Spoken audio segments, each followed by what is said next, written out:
Sebuah truk pengangkut pupuk terjun ke jurang saat melintas di Jalan Prumbanan, Kecamatan Kertek, Wonosobo, Jawa Tengah.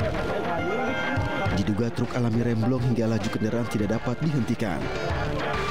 Sopir truk dan kernet tewas di lokasi setelah truk menghantam dasar jurang sedalam 20 meter. Evakuasi korban dilakukan tim SAR gabungan dengan hati-hati mengingat tubuh korban tergejat kabin truk.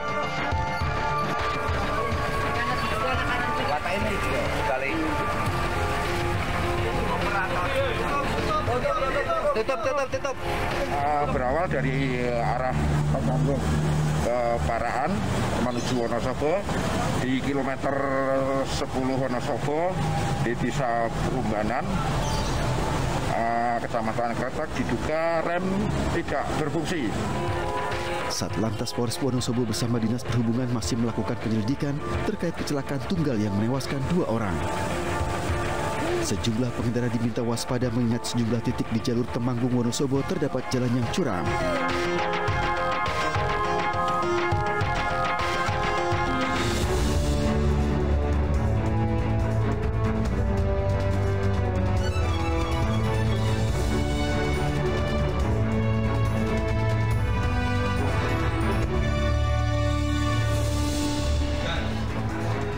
Selamat petang, selamat kembali bergabung di iNewsroom. Di sini kita akan berdiskusi, berbincang mengenai isu-isu fenomenal, kontroversial dan krusial yang menjadi sorotan bersama saya Abraham Silaban.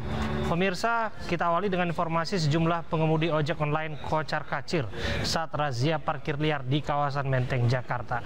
Meski berlari cepat, namun usahanya sia-sia lantaran petugas tetap mengangkut paksa kendaraannya.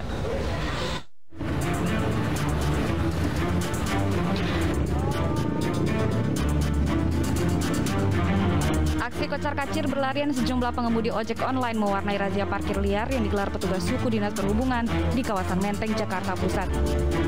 Salah seorang pengemudi ojol bahkan harus berlari kencang keluar dari sebuah restoran agar bisa menyelamatkan sepeda motornya. Meski telah berlari secepat kilat, namun usahanya sia-sia karena petugas tetap mengangkut paksa kendaraannya. Mereka yang terjaring hanya pasrah dan menahan rasa kecewa melihat sepeda motornya diangkut ke atas truk. Sejumlah pengemudi ojol mengaku kebingungan karena tidak ada area parkir yang tersedia sehingga terpaksa parkir di bahu jalan saat mengambil pesanan. Biasanya dikasih Pak, ada menjadi catatan, sekarang nggak dikasih. Ada kemana sekarang? Dengan razia pengangkutannya gimana nih Bang?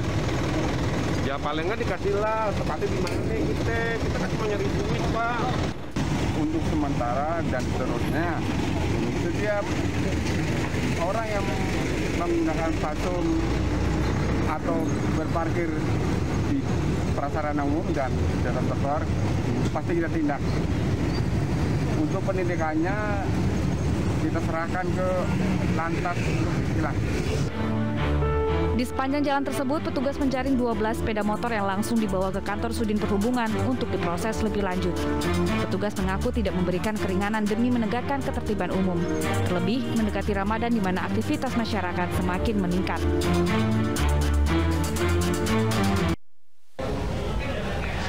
Selamat menjalankan ibadah sholat maghrib bagi Anda yang menjalankannya. Pemirsa, kita lanjutkan ke informasi berikutnya. Persaudaraan Alumni 212 kembali turun ke jalan. Dalam aksinya hari ini, massa menuntut agar penista agama diproses hukum. Berikut rangkaian informasinya dalam Fokus iNewsroom.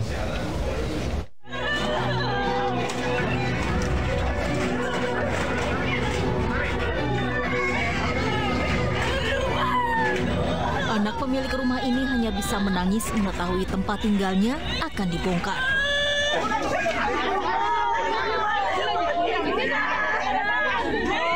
Sementara sang ibu yang nyaris pingsan dan terpaksa dibopong petugas ke tempat yang lebih aman. Upayanya menghalangi pembongkaran bangunan di Goa, Sulawesi Selatan ini pun sia-sia. Pihak pemohon eksekusi dan jurusita pengadilan tetap melakukan pembacaan putusan eksekusi hingga bangunan rata dengan tanah. Sengketa lahan antara penggugat Abdul Rashid dan tergugat Subaidah ini telah berlangsung cukup lama. Namun Pengadilan Negeri Sungguh Minasa Kabupaten Goa memenangkan Abdul Rashid selaku penggugat.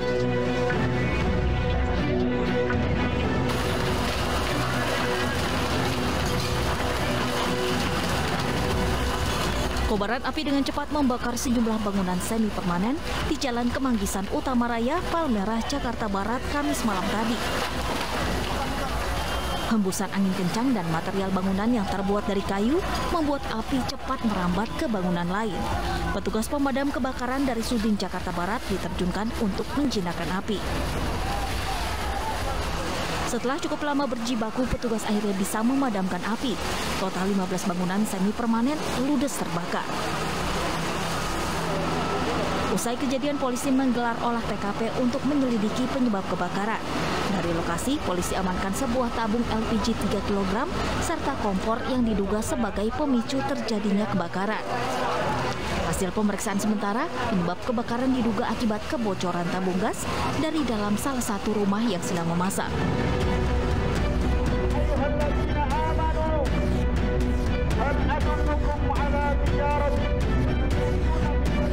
Persaudaraan Alumni 212 kembali menggelar demonstrasi di kawasan Patung Kuda, Jakarta. Dalam aksinya ini, mereka meminta pemerintah memproses hukum penista agama. Dipandu orator dari mobil komando, ratusan orang berkumpul di Patung Kuda kawasan Monas usai sholat Jumat. Mereka menuntut pemerintah menangkap sejumlah orang dan buzzer yang dianggap sebagai penista agama. Sejumlah nama disebut dalam aksi ini, diantaranya Menteri Agama dan juga Pendeta Saifuddin Ibrahim yang meminta 300 ayat Al-Quran dihapus.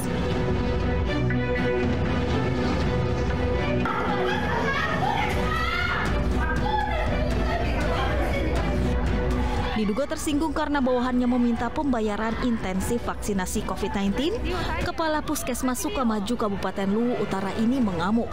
Saat keributan ini terjadi, sejumlah tenaga kesehatan di lokasi kejadian berupaya menenangkan sang Kepala Puskesmas. Pasca kejadian tersebut viral, salah seorang perawat yang menjadi sasaran meminta bantuan mahasiswa untuk melakukan mediasi di kantor DPRD Luwu Utara. Pertemuan tersebut sedianya untuk menyelesaikan konflik antara pimpinan dan bawahan di puskesmas. Di hadapan sejumlah anggota DPRD Luwu Utara, Kepala Puskesmas mengaku merasa tak dihargai karena kerap dihardik baper.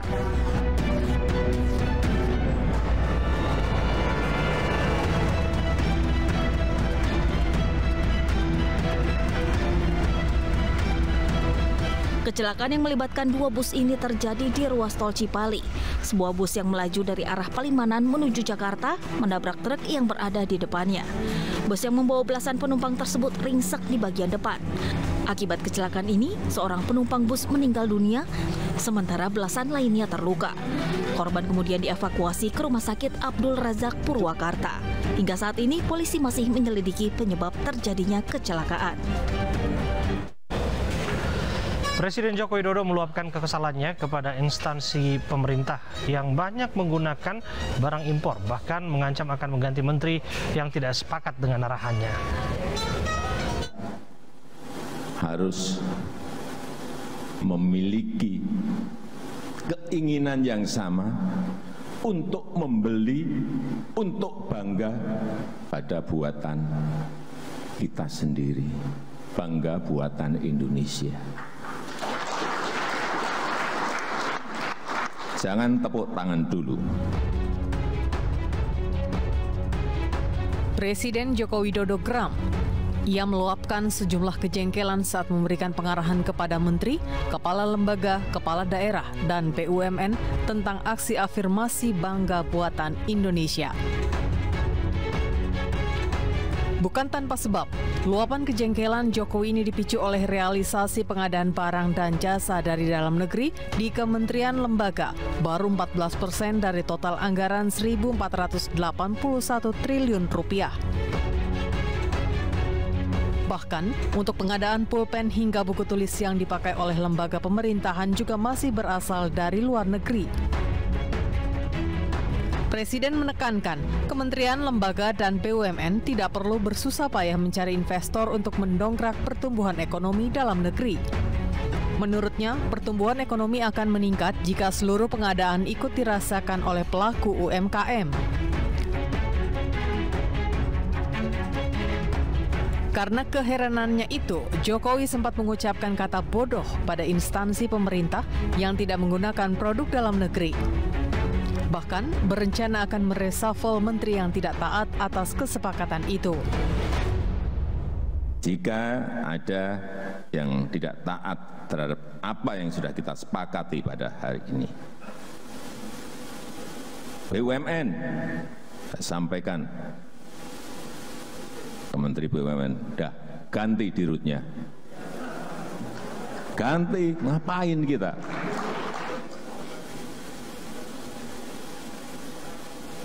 Kementerian, ya sama saja itu, tapi itu bagian saya itu. Reshuffle, udah, saya itu. Saking jengkelnya, Jokowi bahkan melarang peserta yang hadir untuk bertepuk tangan saat penyampaian pengarahan.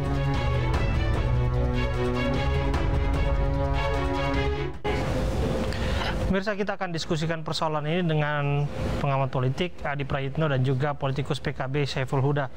Assalamualaikum, selamat petang Bapak-Bapak.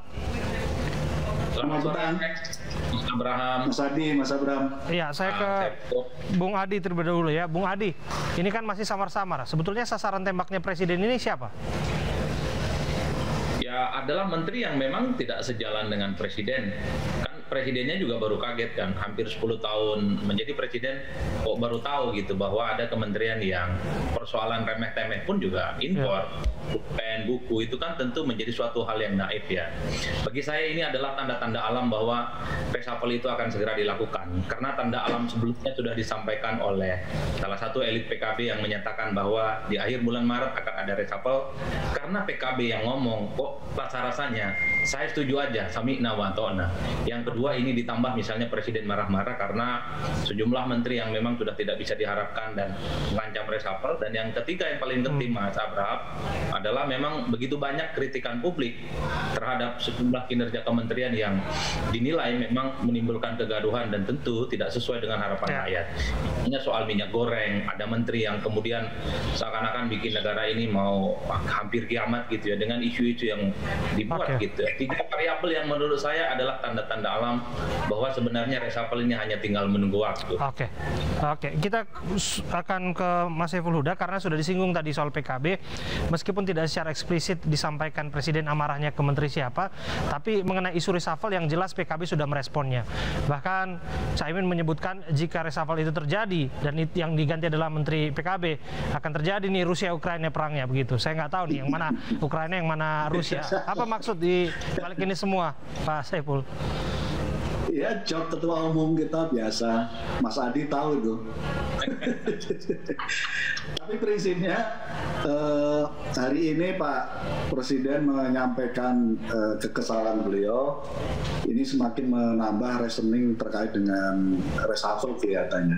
Kalau kembali normatif kan karena PAN gabung dan dalam akomodasi politik ya wajar Presiden memberikan seat kabinet terhadap PAN kemarin, dan kemudian hari ini ditambah terkait dengan evaluasi Pak Presiden menyangkut soal penggunaan produk lokal yang tidak dipatuhi oleh para menterinya, dan saya kira ya wajar level kekesalan itu dan bisa saja ini menjadi reasoning percepatan reshuffle kabinet. Oke, yang merasa sangat was-was adalah PKB jelas ya dari beberapa statement politikusnya ya, termasuk bahwa ya Caimin suka bercanda itu kita tahu, tapi bahwa beberapa jajaran di teras partai juga menyinggung hal ini juga ini menarik begitu.